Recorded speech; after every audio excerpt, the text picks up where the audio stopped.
menggores masa, dan menyimpan makna tersirat. Saatnya kita kembali menengok warisan kekayaan Nusantara dari para leluhur. Salah satu warisan leluhur yang masih terjaga sampai saat ini dapat kita saksikan di kota Sengkang, sebuah kota di Kabupaten Wajo, Sulawesi Selatan. Secara sosiologis dan budaya, Kabupaten Wajo memiliki kekayaan budaya dan kekayaan alam yang menakjubkan. Di daerah ini ada Danau Tempe yang dikenal sebagai penghasil ikan air tawar.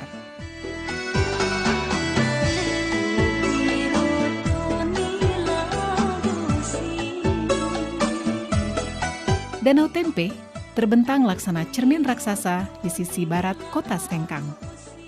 Danau ini memiliki pesona alam yang elok dan unik. Perkampungan nelayan tradisional bernuansa Bugis berjajar sepanjang tepian danau. Berjarak 2 km arah timur kota Sengkang, dekat Danau Lampulung, terdapat kampung adat Attakae. Di sana terdapat bangunan duplikat rumah adat Wajo. Salah satu di antaranya, yang terbesar, adalah Seo Raja atau Istana Raja Latenri Bali.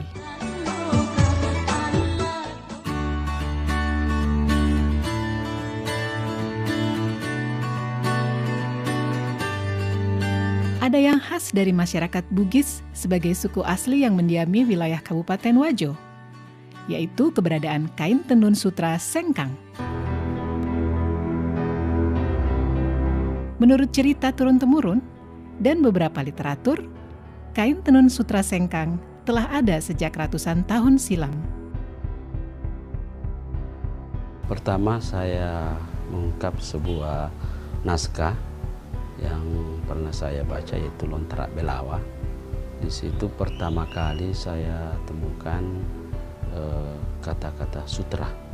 Di situ antara perkawinan anak kaji dari Luwu dengan Iswari dari Mancapai. Di situ juga saya temukan kata-kata di dalam lontrak, kata-kata Sengkang. Lalu ini putri dari Mancapai dengan perkawinannya dengan anak kaji dari Luwu, maka diberikan kekuasaan di 4 daerah, yaitu Tempe, Singkang, Tampangan, dan Wage. Disitulah awalnya kita mengenal, sudah mulai kenal nama sutra. Tenun ini sudah ada sejak abad ke-14 di Kabupaten Wajo ini. Namun pada saat itu terbatas pada pembuatan untuk pemakaian sendiri, bukan untuk komoditi dagangan.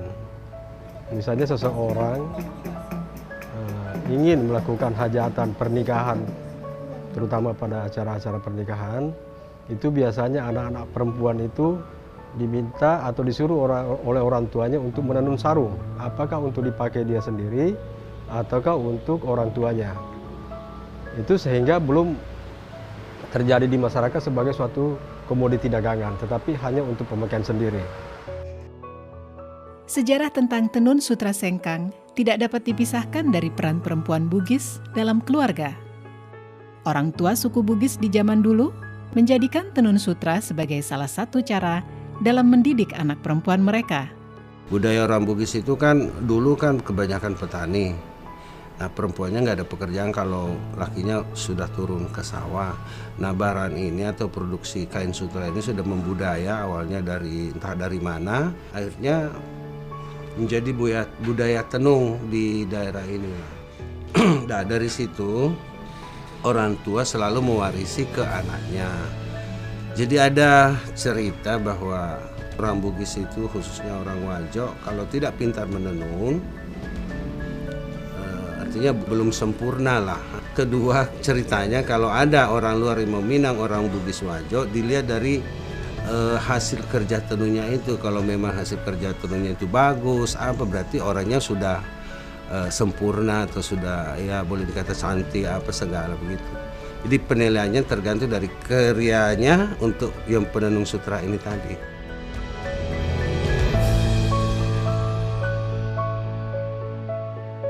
Salah satu cara untuk mendidik anak-anak perempuan zaman dulu agar supaya perempuan-perempuan ini bisa menjaga diri, terhindar daripada hal-hal negatif, sehingga lebih banyak dianjurkan atau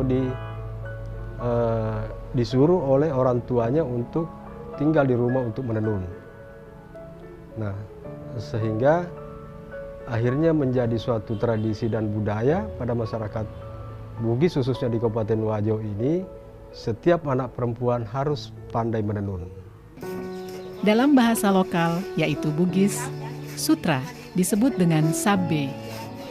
Menengok ke masa yang lalu, aktivitas masyarakat Wajo dalam mengelola sutra sudah dilakukan secara turun-temurun, baik dalam skala industri rumah tangga maupun industri menengah.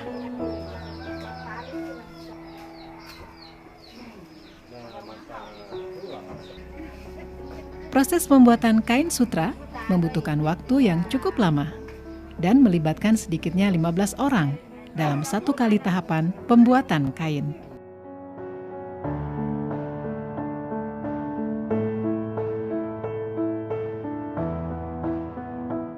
Sebelum menjadi benang sutra, ada proses yang cukup panjang yang dimulai dari peternakan ulat sutra.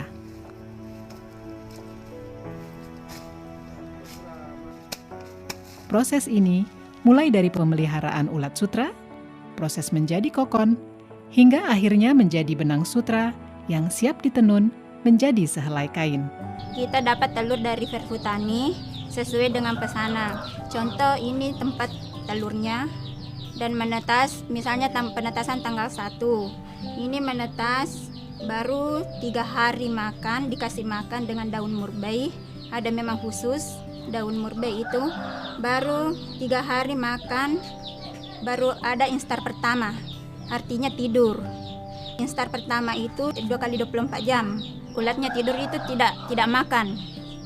Baru setelah instar pertama, makan lagi selama 2 hari, masuk instar 2, begitu seterusnya sampai instar 4.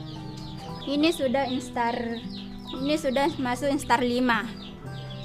Artinya ini masuk untuk proses pengokonan. Tinggal 3 hari proses pengokonan. Dia akan membungkus dirinya jadi kepompong. Itu seratnya, dia mengeluarkan air liur dari mulutnya. Itu bikin bundaran untuk membungkus dirinya. Dan bundaran itulah disebut kokon, dan itulah yang menjadi sutra.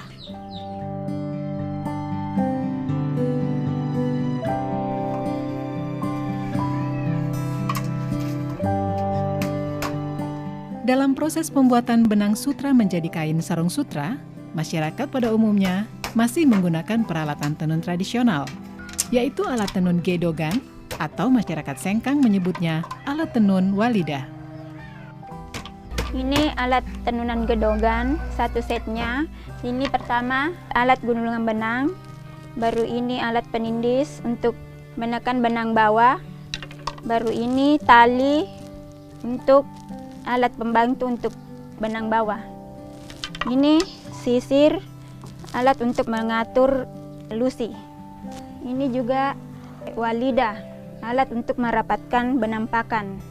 Ini teropong, alat untuk memasukkan benang pakan. Dan ini wakangan, alat untuk gulungan kain. Perkembangan teknologi yang datangnya dari tanah Jawa berpengaruh terhadap proses pembuatan tenun sutra di sekitar tahun 1950 dan membuat sebagian proses pembuatan dengan alat tenun gedogan beralih menjadi alat tenun bukan mesin.